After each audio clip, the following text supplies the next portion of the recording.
মমতা ব্যানার্জির পদত্যাগটাই দাবি হয়, আমার কোনো আপত্তি নেই। ব্যক্তিগতভাবে আমি যাব, আমার পার্টি এগুলো অনুমোদন করে, বাধা দেয় না। তৃণমূলের মতো কার বাড়িতে খেতে গেলে, কোথায় দেখা করলে ফোন ট্যাপ করা, এসব নোংরা কালচার তৃণমূলে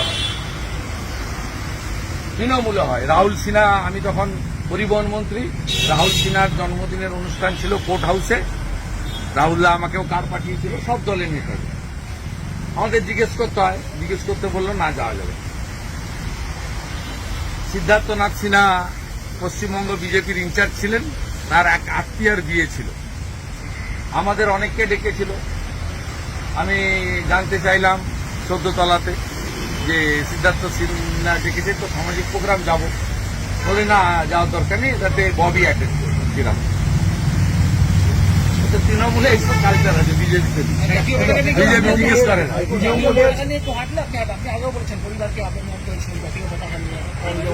একদম তাড়িয়ে দেওয়া উচিত, 14 তলায় গিয়ে যাতে পদত্যাগপত্র পাঠায়।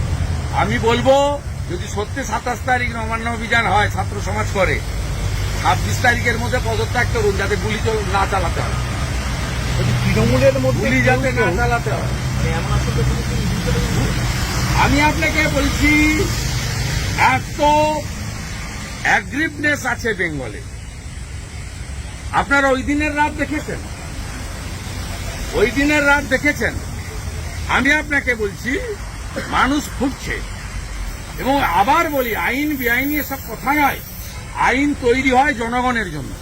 তাই জনগণ যদি কোনো জিনিসকে মনে করে যে আমরা বদলে দেব, পাল্টে দেব, জনগণ যদি মনে করে এটাই ঠিক, সেটাই ঠিক, সেখানে আইন কোনো কাজ করে না।